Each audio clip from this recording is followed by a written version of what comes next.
This is a Headgum podcast. Yeah. I could cry. I'm not going to. You could. You Yeah. could. Do you It would want be a to? choice. I'm going to be honest, the Prozac's getting in the way. Okay. Yep. And that's it. That's another what choice. it's doing its job. It's doing its job. That's creating that Yep. little wall. That's right. Between the tears in the back of your eyes and the front of your face. Yeah, no, it's good. That's it's what good. those pills yeah, are I just for. swallowed them down. Cool. Yep. Aw. Yep. So Feelings, they're a nuisance. they are a nuisance.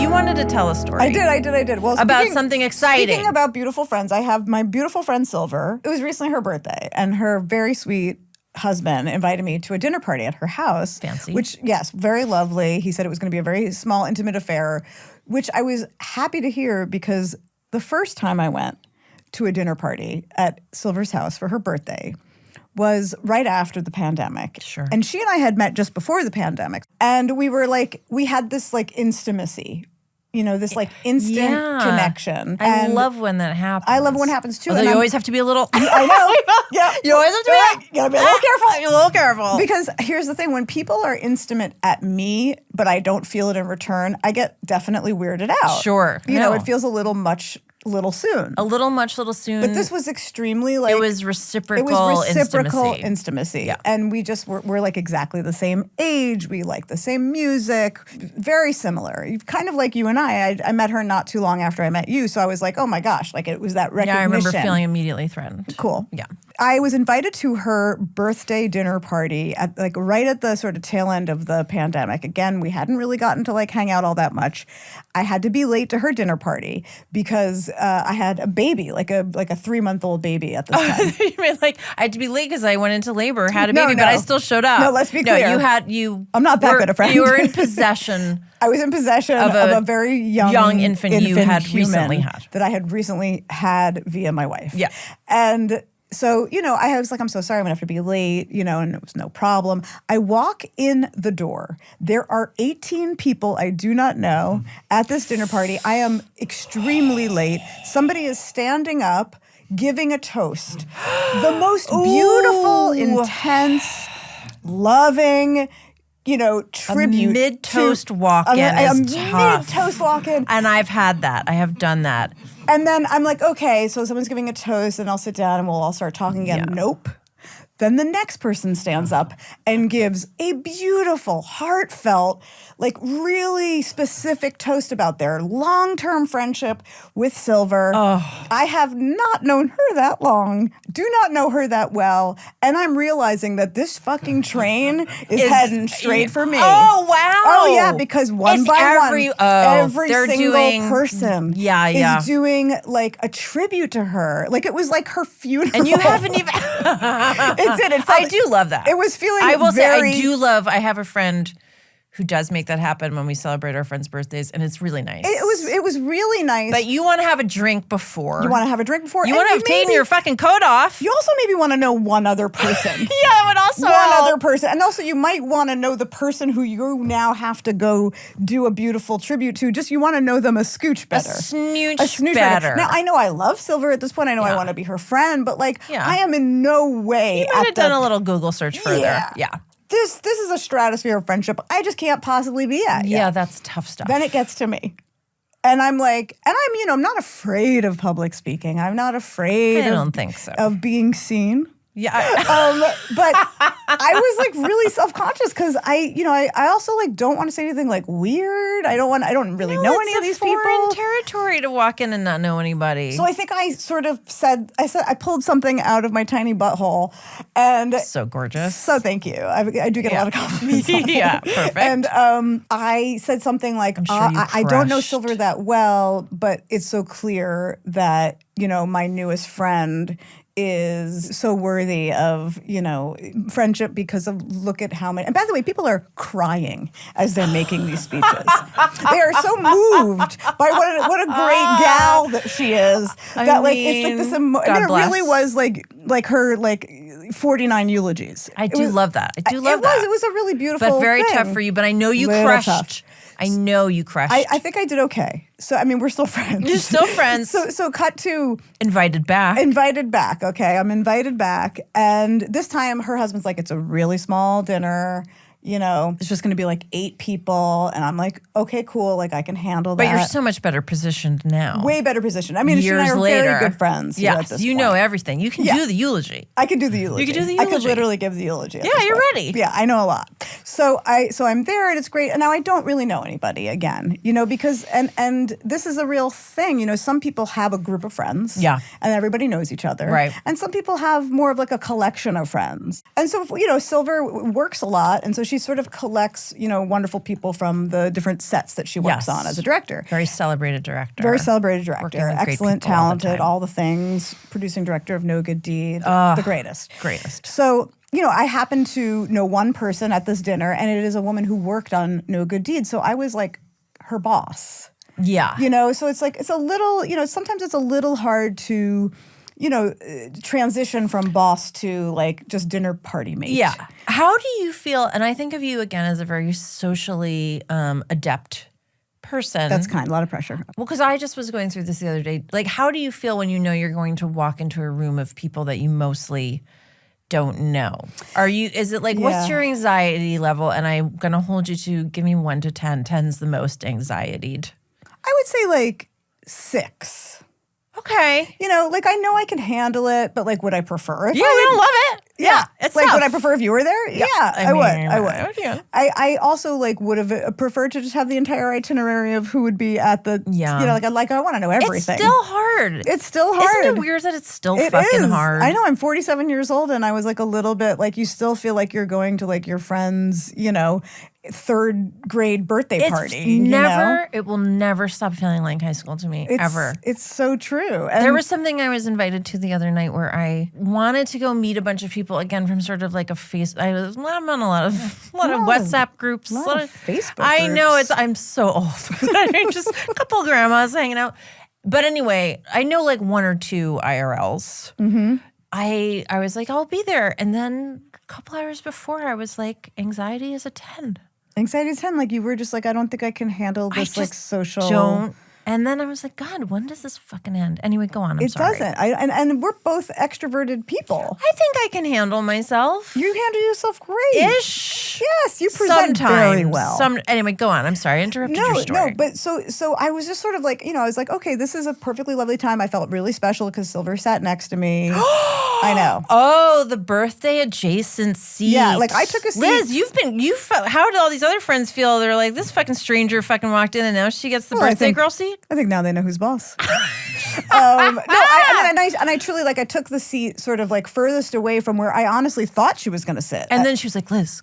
No, then she came and sat next to me. I mean, this is some fucking big dog shit. This is fucking big dog. Where's your fucking big bowl and your big bone? You're welcome. And it's like, you know, it's a perfectly lovely evening. Her friends are lovely. You know, I don't like, you know, again, like we're not also like going to spend a ton of time getting to know each other. It's really more about her, you know. And now it's like 9:45, which is, as you know, a witching hour. I'm in bed. I'm in bed. Yeah, no, it's time for me to go. Yeah. And I was like really sort of just trying to figure out like, where's my jacket? How am I going to? Big bone, and big then bone. in walks 2 more guests to the party. And again, this is late. Do they have babies? Unclear. Unclear. But you know, again, this is a very small dinner party of like 8 people. Yeah. In walks one of her friends and Molly Ringwald. I'm sorry? Yeah. Come again? And let me tell you. Come again? Listen, we are very lucky to live in LA and work in this like fun business where sometimes these things happen, and we've worked with great people. Molly Ringwald's at the fucking party. Molly Ringwald walks into this party. Didn't see it coming. Molly Ringwald from Never Pretty got in the Pink? itinerary. Not a different one? Not a different one. This is Molly Ringwald from Breakfast Club, which was literally the only movie we owned on VHS. Oh, if you think I didn't have a beat up little VHS box of fucking Breakfast Club in my house. I can picture the poster. Oh, worn down to the nubs. I mean, my sister's 5 years older than me. She was obsessed with that movie. We memorized every line. The greatest movie. I mean, Molly Ringwald is sort of like the epitome of the person you would have died to be friends with when you were a kid. Died. Like unattainably. Unattainably the coolest person. The coolest. Who has ever lived, who then went on to also like translate books from like French to English. Yeah, she's like speaks French. She's very cool. She came in, she looked incredible. Oh. And I recently was on Lost Culture and Bowen and Matt asked me if I ever get starstruck. And I was a little bit like, not really. Yeah. I did. I was fully struck. That is, I don't even know what I would do with myself. It was a weird physiological thing that happened to me. And I feel weird saying this because I'm sure she's just like a nice, normal, lovely person. Couldn't speak to her. I said hello and I was like, hi. Like I introduced myself. We said hi. And then I just like couldn't.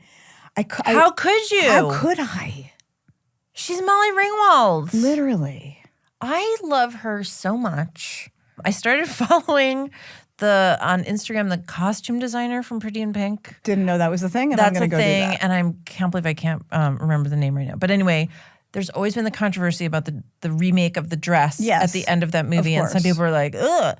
And then I'm like, no, I actually think, and in my mind, I'm sort of defending Molly Ringwald as if she really made the dress. I'm like, she did a great job. Yes, her character It's a beautiful made the dress. fucking dress. Yes, just impossibly cool. And How is also, everyone else reacting? Is there just a collective pee of pants? This very like sweet woman that I worked with on No Good Deed turned to me and she did one of these things. Is that? And I went, yeah. And she's like, should I? And I was like, mm-mm. And she was like, what do we? And I was like, nothing. Shut it. Did you punch her in the stomach under the table? Yeah, I punched her in the stomach. And you're just like, be fucking cool. Yeah. And I mean, but it was like, it was like sometimes when certain people walk into a room, even in LA, like just a wind sort of comes in with them and everybody kiss feels of a breeze. the breeze on their face. This was like a Molly Ringwald breeze. I honestly can't process what I would even do. Can I tell you? So this is an embarrassing story, and I'm embarrassed by it. Okay. To your point about like certain celebrities like changing the temperature in the room, yeah. And there are certain specific celebrities that I've always felt like, like I'm not susceptible to that. Right. And like one of the like I'm above being starstruck by. I'd love to hear who you think you're above being starstruck by. Okay. I have maintained that I'm like, I don't care about Brad Pitt. Okay. I mean, like, I know he's attractive, obviously. Great actor. He seems a good guy. I don't know. Anyway, the point is, I'm just like, but he's not my type. Okay. Not for me. Oh, okay. Like, so like basic. Okay.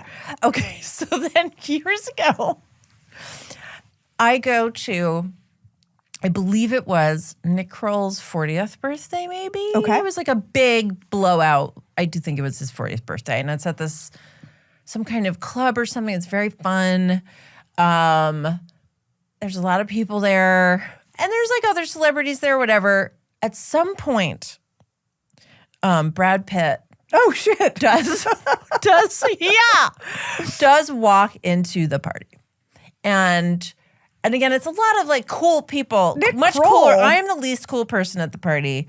I mean, like wow. it's anyway, in a party of cool people, the air does change. Yeah. It's a little bit like like in an animated movie, like in Lion King, like the stampede, like the quiet before the stampede comes. Sure. Yeah. So the birds are like, where are all the birds going? It's like Brad Pitt's there. Yeah. And it's like when the like the swell washes out, it's from the not- sand. Yes. For the tidal wave to come in. Correct. Yeah. Correct. Mm-hmm. I'm like, okay, well, now the rubber's really hitting the road for me because I've died on this hill for quite some time that I don't care. And then I find myself kind of caring. Yeah. And I'm like trying not to look over. That's really hard not to. And he's just like chilling, like having a drink with like buddy. Anyway, he had arrived kind of near to the time where 9:45. I'm like, this is crazy. I'm up this late. Gotta go. Waiting for my car at valet, brag. And the friend I was with is driving. Car comes. I'm wearing my glasses, and I'm like, I'm just gonna take one last peek at that sweet, sweet Pitt. And I turn my head, but I'm like kind of aware of not trying, like being too much of a looky-loo. I turn my head, and I smash my face into the rearview mirror of the car, and it breaks my glasses. Like shatters the glass near my eye as I try to just look at the sun one more time, and shattered my glasses. I mean, this shattered them. I gotta be honest, this feels a little bit like a lesson from the universe. It's an Aesop's fable. It's a real Aesop's fable. But I guess I cared. I shall not be affected by the presence of Pitt, and yet literally had to throw away a pair of Oliver glasses. Peoples? Yeah, a pair of Oliver Peoples. Okay. So speaking of amazing, incredible, huge stars that we can't believe we're near, we recorded our conversation with the iconic Lisa Kudrow. one of the greatest living actresses of all time. One of the greatest of all time a few weeks ago. And we didn't want to expose her to having to listen to our, I think you called it gobbledygook. Yeah. Our gobbledygook, because again, she's an icon and she her doesn't need to time. listen to this nonsense. Not that our listeners' time is not so precious. No. But they sign up for this nonsense. They sign up. Anyway, we had a great conversation. She's incredible. Buckle up, guys. Here it goes. Buckle the fuckle up. Today's friend is one of our greatest comic actresses. She's an Emmy-winning legend who played Phoebe Buffay, one of the most beloved friends of all time. She was one half of the iconic female friendship in Romy and Michelle's high school reunion, a striving sitcom star in the critically acclaimed The Comeback, and most recently starred as Lydia in the hit Netflix show No Good Deed. Lisa Kudrow, you're here to make friends! Yay! Lisa, who was your first friend My in life? first friend in life? Yeah. Her Nancy Motzkin. Nancy. Nan- Our Nancy Motzkin. parents were friends, so we were two. They were sending us to the same nursery school, I love that. and we are still friends. That's amazing. She That's is still so nice. one of my closest friends. I feel like that says so much about a person when they have those friends from that time still. Yeah, I think it does say a lot. To say that you are still friends with the person you were friends with sort of by force at 2 years old. Like it was like a setup, like a fixed, like an arranged friendship. An arranged marriage friendship. Like it just like makes my heart explode that my Ezzy and her Emmy might be friends, so many years from now. It's like I could cry. I'm not going to. You could. You Yeah. could. Do it you would want be a to? choice. I'm going to be honest, the Prozac's getting in the way. Okay. Yep. And that's it. That's another what it's choice. doing its job. It's doing its job. That's creating that Yep. little wall. That's right. Between the tears in the back of your eyes and the front of your face. Yeah, no, it's good. That's it's good. what those pills are I just for. swallowed them down. Cool. Yep. Yep. So Feelings. They're a nusuance. they are a nuisance. No, I like them. I just, Wait, I have more questions about you and Nancy, just to quickly. I mean, over time, do you feel like has the dynamic of do you feel like the dynamic of the friendship has somewhat remained the same in terms of like, were you always the funny one? Oh, no. Interesting. No. Were you never the funny one? Oh, no, I was the funny one. You said it very declaratively. No, I was the funny one, but when I think about my friendship with Nancy and Liz, or like my closest friend from college, Gillian, no, not the funny one, just good friends. Yeah, yeah. And I think we all said very funny things. Yeah. Like to me, I don't know why it's so funny to me. So if I say it out loud, maybe it is just me. But we were studying. I mean, that was what bonded us too. We all wanted to all right, we're not sticking around here. We're going to go to we're going to go to good schools. So we were studying every Saturday night. Like good To do girls. well. We were good girls. Good girls. yeah, And wow. bored girls with, Good, with bored the options girls. around Yeah. in Tarzana, Woodland Hills. So we would study, and I don't know why, it just made me laugh so hard because Nancy is so smart. She's one of 6 kids. They're all brilliant. And so we're studying history and trying to figure out what's going to be on the test. And she looks at something and she just went, this merits discussion.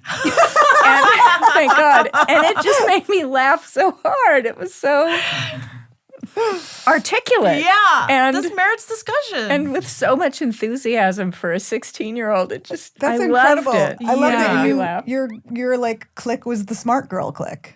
Yeah. Yeah, that's. Yeah. I mean, and by the way, I just recently, like about 45 minutes ago, I was describing you to Jessi because we've gotten to know each other a little bit as work friends, and I said you're just absolutely one of the smartest, Really? absolutely one of the smartest actors I've ever worked with. Oh, wow. Yep, Okay. I was Hands not down. surprised. Well, I mean, I like to think I'm smart. You are more smart. than I actually am smart. That's not true.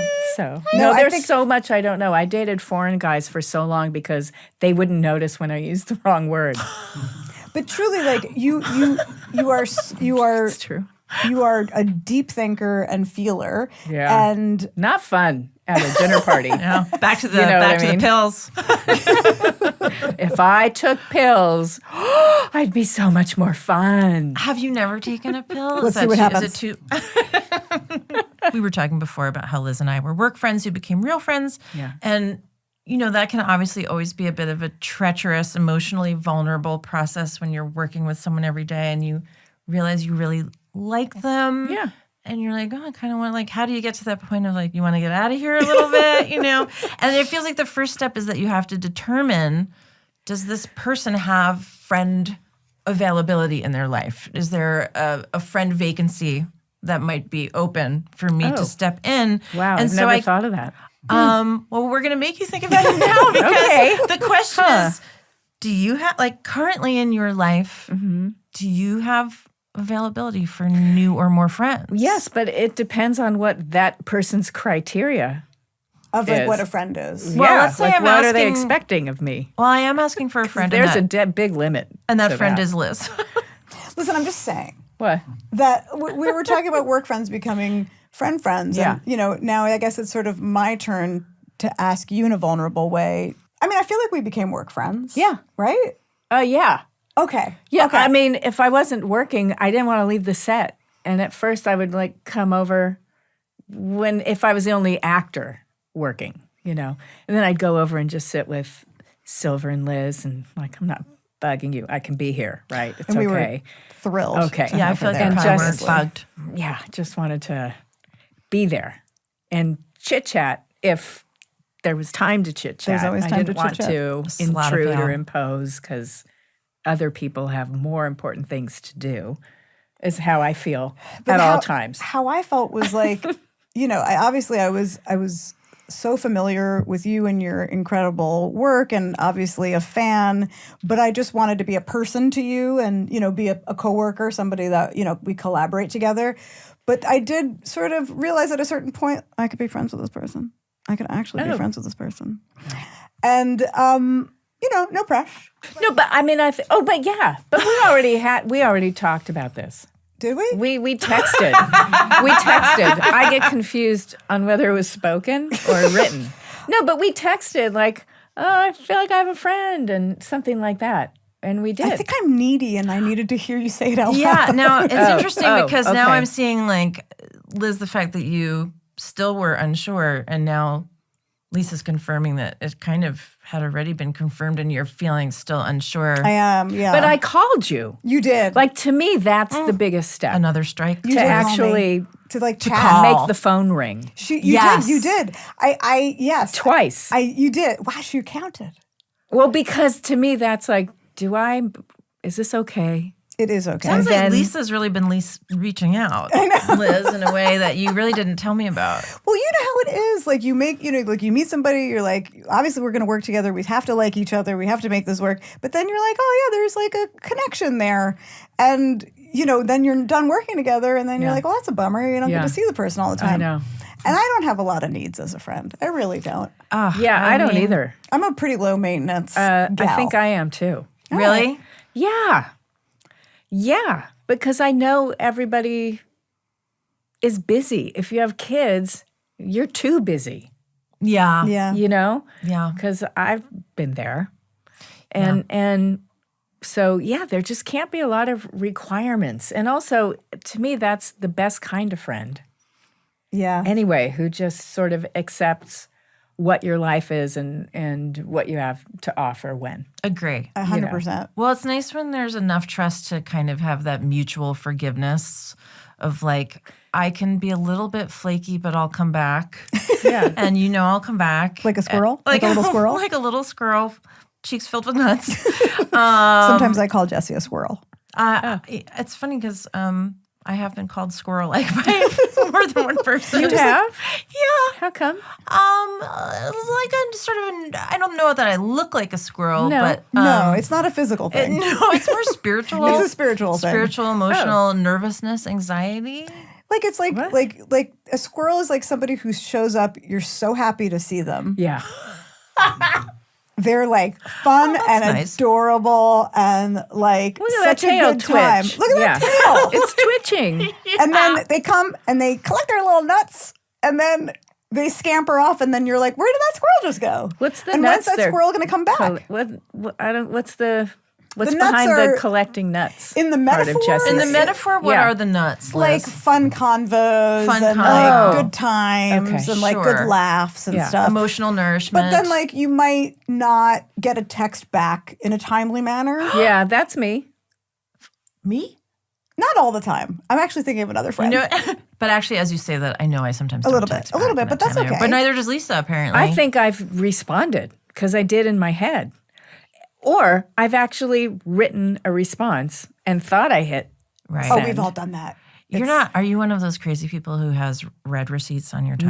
No, Okay, I do good. not. I Phew. don't want to know. I don't want to know. I don't wanna either. know. I don't want to know, and I don't want anyone else to know. Yeah, no. Do no. you tell people when you see that they have read or unread on theirs? Because it's not your phone, it's the other person's phone. Yeah. Yes. So, but are you the kind of person that will tell the person, hey, you have read on? Oh, No. if it's someone that I know is sane, and I suddenly see that they have red on, Yeah. I will let them know you accidentally turned on red. To me, it's like saying you have something Do in your I teeth. have red on? No. Okay. God, no. I would tell you. Like it's mortifying. It is It's mortifying. Well, I mean, I think I don't know. I don't know why anyone would have it on anyway. I think they don't know that they have it on most of the time. No, I think it's a choice. Really? I trust that it's a choice. Wow. It's a very strong specific choice, choice. which is why when I see that someone has that on, it usually tracks with the rest of their personality, I find. I'm referring to my ex-husband. Let me ask another question. Okay. Okay. So, Lisa, you famously went to Vassar College, yeah, and as did I. you did too. I did too. But what? Along with which- Meryl Streep. Which century did you graduate? I'm pretty sure it was the same I century. think the same. I think it was the same. Class of? I'm class of 97. Okay. Yes. They were same centuries. We're in the Yeah, same centuries. it's the same century. Okay, so first of all, obviously I need to know what were your dorms? Do you Yeah. I'm sure you know. I started first semester freshman year was noise. Noise. I was gonna guess noise. Why? Ooh, I got insulted. What about I know it's a little says noise to you. Oh my God. This is gonna make Vassar people lose their minds. Well, when I said No, now it's a good dorm, I think. that's There are a lot of foreign students at noise. oh, are there? I just can't Oh, get but over is that. this because you were dating all those? This is where you started dating No. all those foreign men, so they Actually, wouldn't yes. know how not smart you were. For the non-Vassars at home, there's a dorm called Noise. Well, it's NOYES. Of course it and is. it's a weird, Sort of modern, curvy semicircular. 70s building that doesn't fit with the rest of the school, which is very sort of, old school. I mean, I know the school. I Northeast. was waitlisted at Vassar, and I did fight to get in. I drove up, went into the admissions office, knocked on the guy's door. He came out and talked to me, and I told him why I deserved to go there. I got in, Oh, and then I went to BU. okay. I mean, it's a very Liz Feldman story. It's a woman who knows what she wants, gets what she wants, and then pivots. Yeah, you bet. Make me the offer so I can turn it down. So I can turn Right. it down. Yeah, that's right. That's the whole That's the That's the reason. whole thing. But my You life would wanted be to get totally in. different. My life would be totally different if It I would went be there. very different. Yeah. See, Maybe. whereas I got waitlisted at Wesleyan, and I was like, "You're right.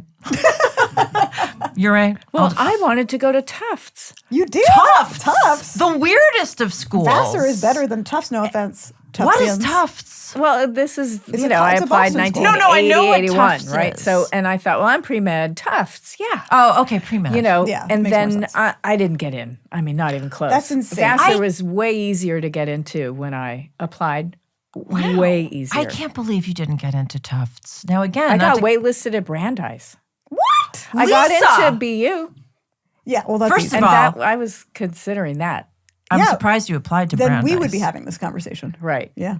But anyway, But I'm it gonna all stop worked. looking at you and looking at testimony. No. I'm agape at literally everything you've said that you applied to Tufts, didn't get in. Yeah. In terms of your experience at Vassar. Junior year, I was in the THs Oh, yeah? with Okay. pretty girls. Like there were 5 of us, and the thing that was said was, wow. I don't know whether it was C7, C4, whatever it was Yeah. called. Wow. 4 of those girls are beautiful. And I was like, What? oh, What? I wonder. What? I I'm so wonder. glad I didn't go to I this wonder. shit school. And I had a boyfriend who's Turkish, and they would say like, "Oh yeah, 4 of that is the house of 5 where 4 are the most beautiful girls in the school." And I went, "Oh God, so am I one of them?" And silence. And I am a And god. just- I don't understand anything you're saying because you're first of all, you dated a man who didn't think you were one of the most beautiful. no, he may have said something like, "No, I think you are." Well, I would hope. Nobody else thinks so, but I do. He was nice. Well, I was going to ask, like, But, how yeah, did your... I'm defending him. As if, you know, this is not you were her- nice. You were nice. You were a very nice first boyfriend. Thank you for that. Yeah, thank you for your service, Turkish Vassar guy. So, when you get to Vassar, you have to take a reading comprehension test in 1981. And 3, maybe 4 of us out of how many? Like 600 in the class? Sure. Okay. Had to go to a special class, reading class. Because your comprehension wasn't up to snuff? Such a slow reader am I. I read every word, and I don't know what my deficit is because it was never diagnosed. And my roommate, Helen, and I have to, out of 600 people, me and my roommate both have such poor reading comprehension, we have to go to the special class where we meet Gillian, who is the 3rd of 4, or just the 3 of us at night. In Like this, night school? a special class where they're trying to teach us speed reading. I'm trying to remember a world where the speed at which you read is considered a measurement of your Well, intelligence. you can't remember because you weren't born yet. I don't know. But yes, that was. it used to be like if you're a slow reader, you're a real dummy. Yes.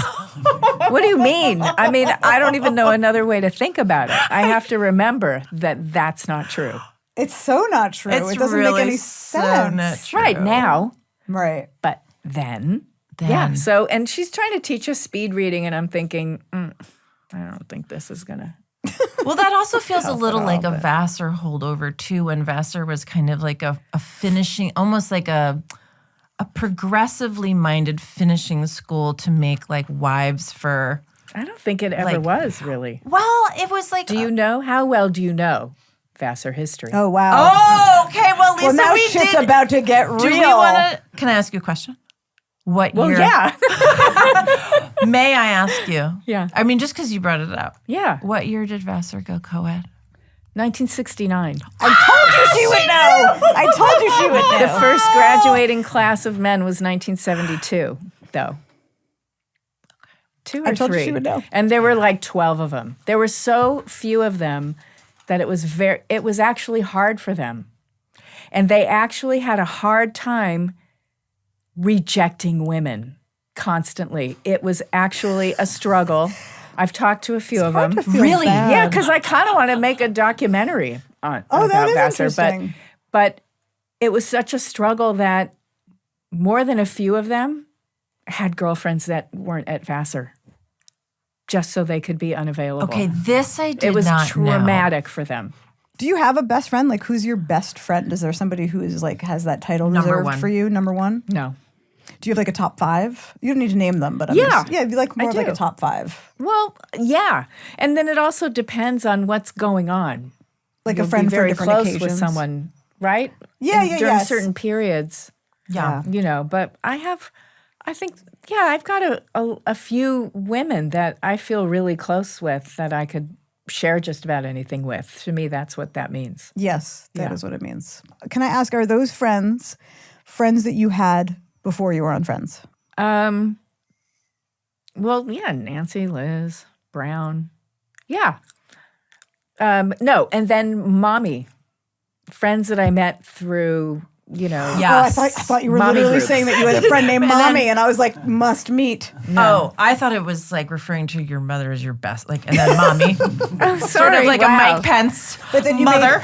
you made good mommy friends. Yeah, Yeah. that that's I'm great to still hear. friends with. Oh, I love that. Yeah. Yeah. Because, I mean, some of the biggest transitions of your life, college is one of them. Your adolescence, is college and before. Those are huge, impactful periods. And to me, it's like, you're going through something really important Yeah. with someone. So they're part of your history. They know your history. Yeah, I feel like mom friends are really like the trench friends. Yes. Like you were in the shit together.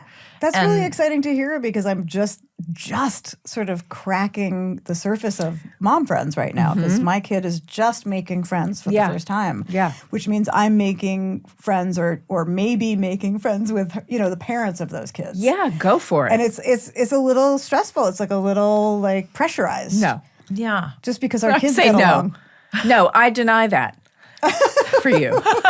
Yes, ma'am. That's nice. Lisa Of me Kudrow. taking you in, The taking in Cooge your has feelings. denied it. The cooch. I'm honoring your feeling. Yeah, the Cooge. How does it feel to know that I have referred to you continuously for the last year as the Cooge behind your back? Oh, no, I didn't know. Yeah, I really That have. doesn't sound good, though. It's really fun to say. Did anyone see the Cooge today? Yeah, is the Cooge here? Did you hear what the Cooge said? I have not heard you refer to the cooch. Well, I'm not gonna. But and it sounds like Lisa doesn't love it. I'm gonna be honest. It also sounds like that. I agree. I don't not like it. No. Well, I sure. don't. I say it with affection. I also Yeah. just shorten everybody's name. I trust that. Always with affection. But like, yeah, I'll if I arrived on set and I, if just to hear, had you landed? Has the Cooge landed? Okay. Right, because one day, for the first time ever in my life, I didn't set my alarm right, and I was an hour and a half late. Ooh. No one heard Anxiety. from me. Like We were dead worried. We were on the worried. side of the road or Dead something. on the side in a ditch. I think that's where Dead the in a anxiety ditch. goes. It was triggering It's only weird. from past stuff I've been through as a showrunner. But Sure. she arrived, and just the fact that you arrived in one piece, we were all just Oh happy. my God, it's not me. Yeah, you strike me as Yes, she's the type Early. of person who if 10 minutes early is on time. I like to be deeply 5 professional. minutes early. Yes, you're Yeah. super professional. I am 10. 10's a little And I thought, okay, you can't let this ruin the whole day. So I went to Liz, or I texted, I don't know, and just said, I'm going to say I'm sorry once and then get on with the day. And you know what's really funny is That's that like so I evolved. vaguely remember that day. It's not even like Oh, pressed good. into my.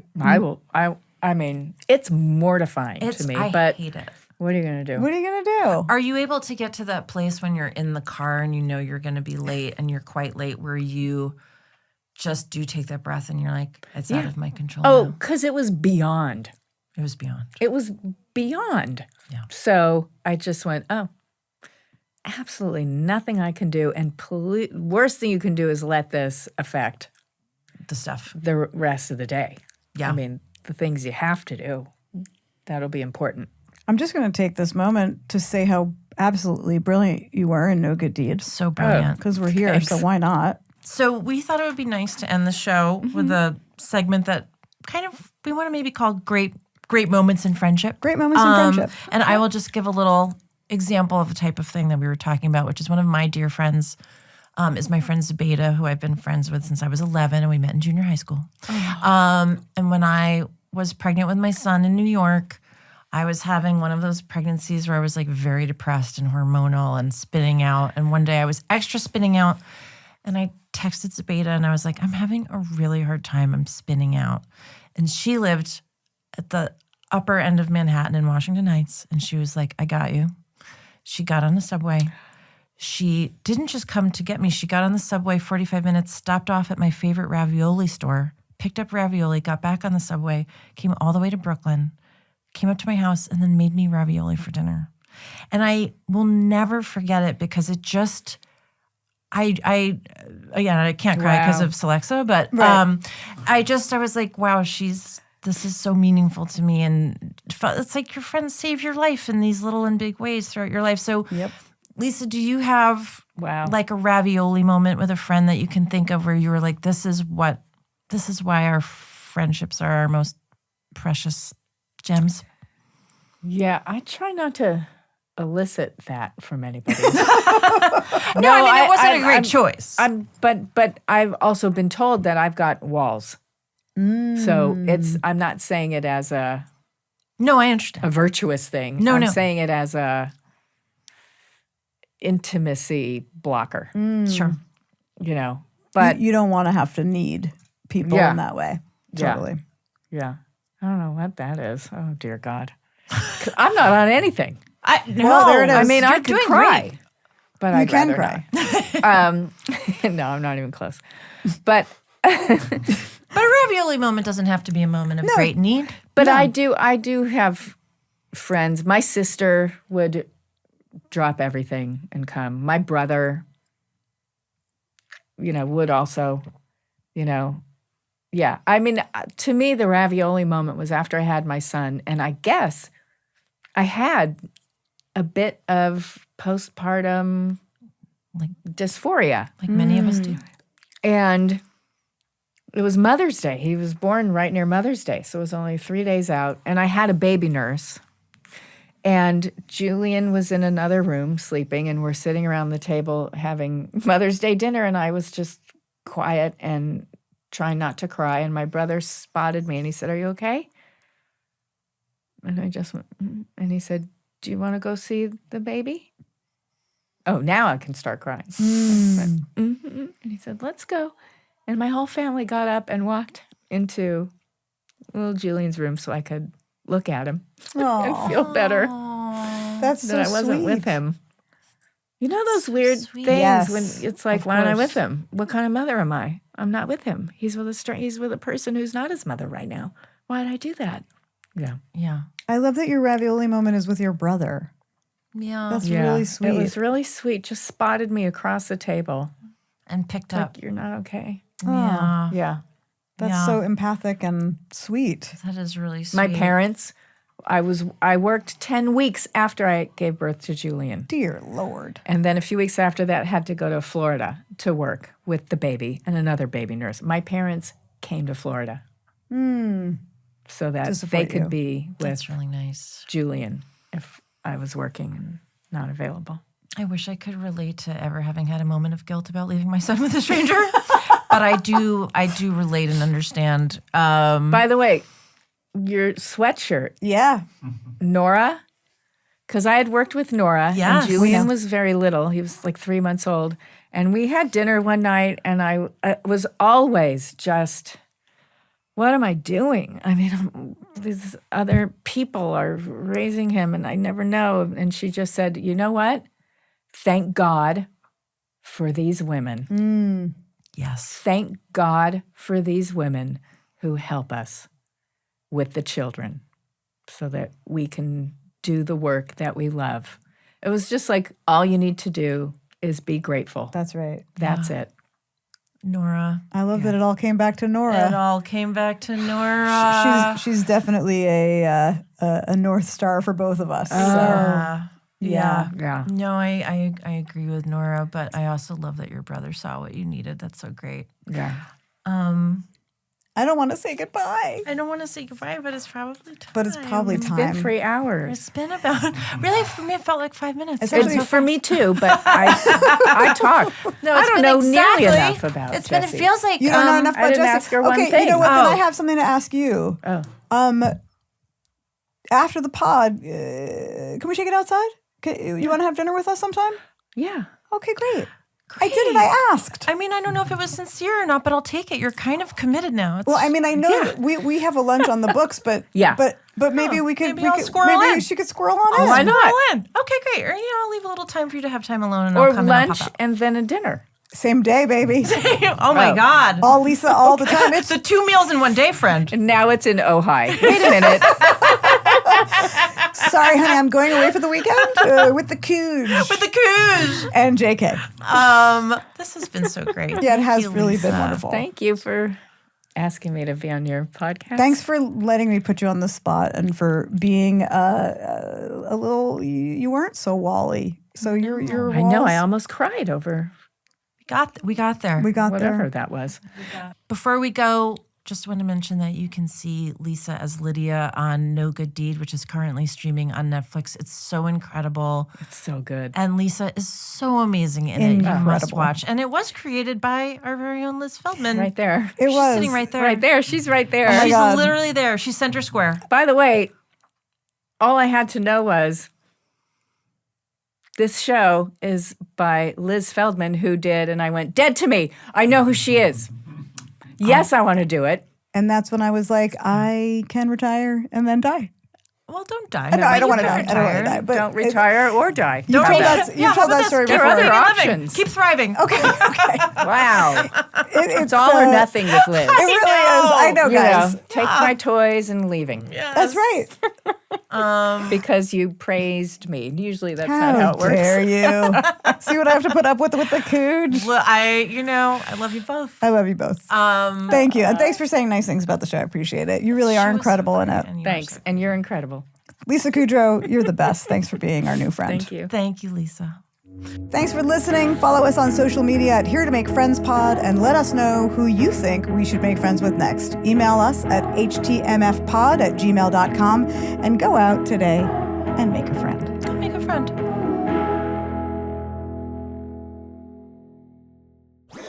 That was a Headgum podcast.